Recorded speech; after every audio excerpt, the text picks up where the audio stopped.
Dictation शुरू होगी 3 second बाद।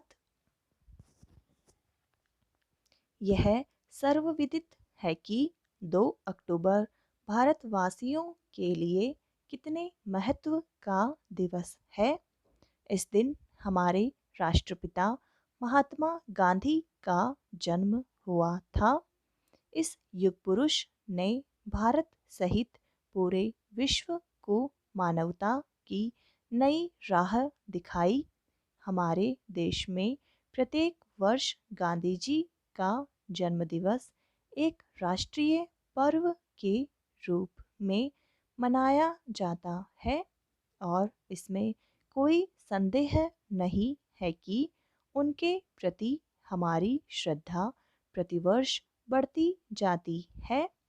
वर्ष 2014 में भी 2 अक्टूबर को ससम्मान गांधी जी को याद किया गया, लेकिन स्वच्छ भारत अभियान की शुरुआत के कारण इस बार यह दिन और भी विशिष्ट रहा। स्वच्छ भारत अभियान एक राष्ट्र स्तरीय अभियान है। गांधी जी की 145वीं जयंती के अवसर पर माननीय प्रधानमंत्री श्री नरेंद्र मोदी ने इस अभियान के आरंभ की घोषणा की। यह अभियान प्रधानमंत्री जी की महत्वाकांक्षी परियोजनाओं में से एक है।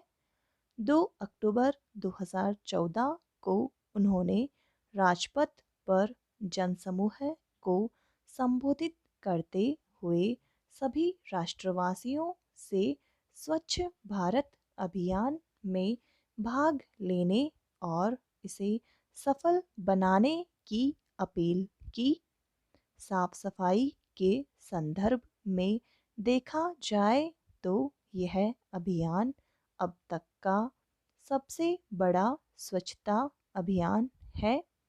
साफ सफाई को लेकर दुनिया भर में भारत की छवि बदलने के लिए प्रधानमंत्री जी बहुत गंभीर हैं।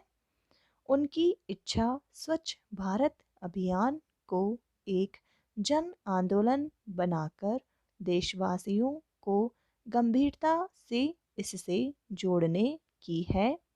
हमारे प्रधानमंत्री जी ने 2 अक्टूबर के दिन सर्वप्रथम गांधी जी को राजघाट पर श्रद्धांजलि अर्पित की और फिर नई दिल्ली स्थित वाल्मीकि बस्ती में जाकर झाड़ू लगाई। कहा जाता है कि वाल्मीकि बस्ती दिल्ली में गांधी जी का सबसे प्रिय स्थान था। वे अक्सर यहाँ आकर ठहरते थे। इसके बाद मोदी जी ने जनपथ जाकर स्वच्छ भारत अभियान की शुरुआत की। इस अवसर पर उन्होंने लगभग 40 मिनट का भाषण दिया और स्वच्छता के प्रति लोगों को जागरूक करने का प्रयास किया। अपने भाषण के दौरान उन्होंने महात्मा गांधी और लाल बहादुर शास्त्री का जिक्र करते हुए बड़ी ही खूबसूरती से इन दोनों महापुरुषों को इस अभियान से जोड़ दिया। उन्होंने कहा, गांधी जी ने आज़ादी से पहले नारा दिया था, क्विट इंडिया क्लीन इंडिया। आज़ादी की लड़ाई में उनका साथ देकर देशवासियों ने क्विट इंडिया के सपने को तो साकार कर दिया, लेकिन अभी उनका क्लीन इंडिया का सपना अधूरा ही है।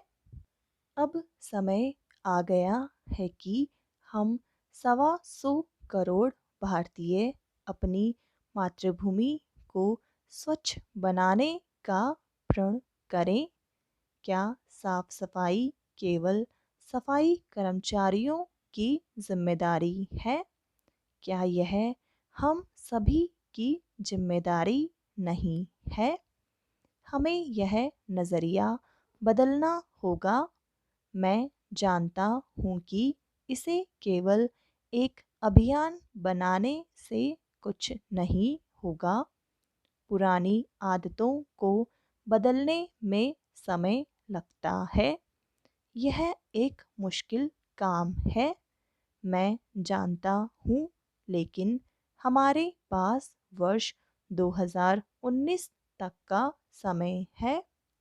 प्रधानमंत्री जी ने 5 साल में देश को साफ सुथरा बनाने के लिए लोगों को शपथ दिलाई कि न मैं गंदगी करूँगा और न ही गंदगी करने दूंगा।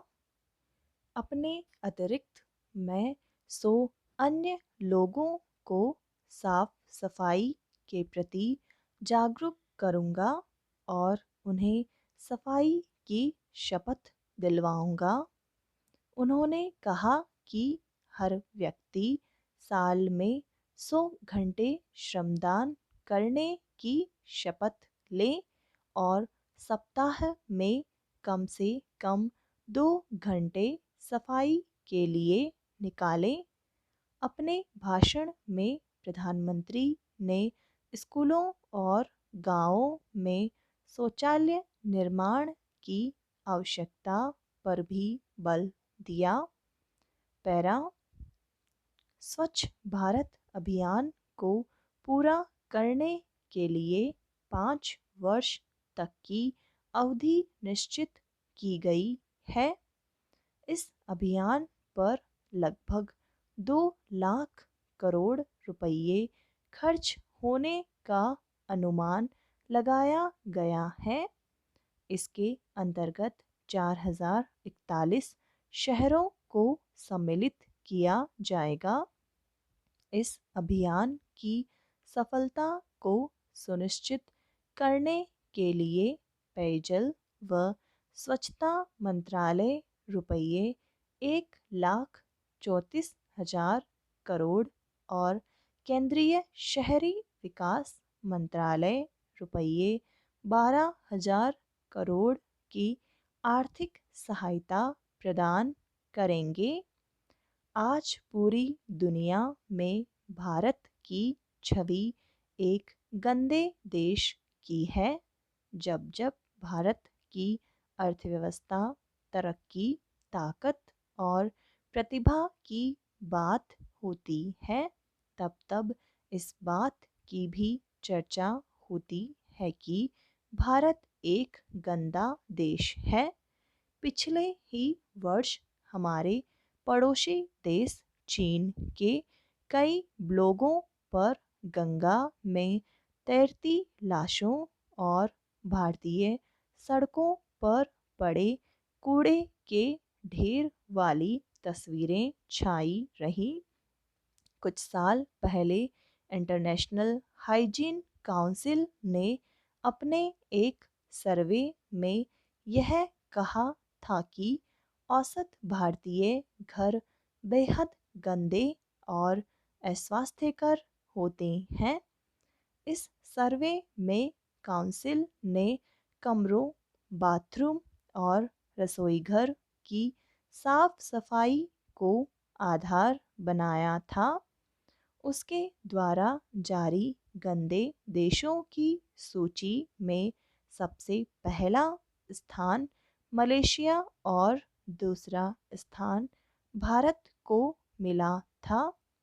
हद तो तब हो गई जब हमारे ही एक पूर्व केंद्रीय मंत्री ने यहाँ तक कह दिया कि यदि गंदगी के लिए नोबेल पुरस्कार दिया जाता तो वह शर्तिया भारत को ही मिलता।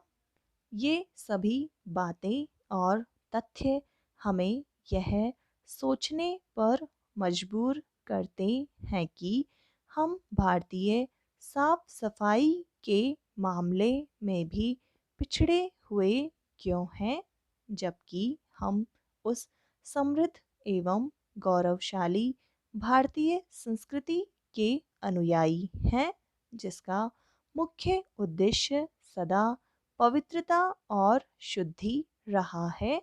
समाप्त।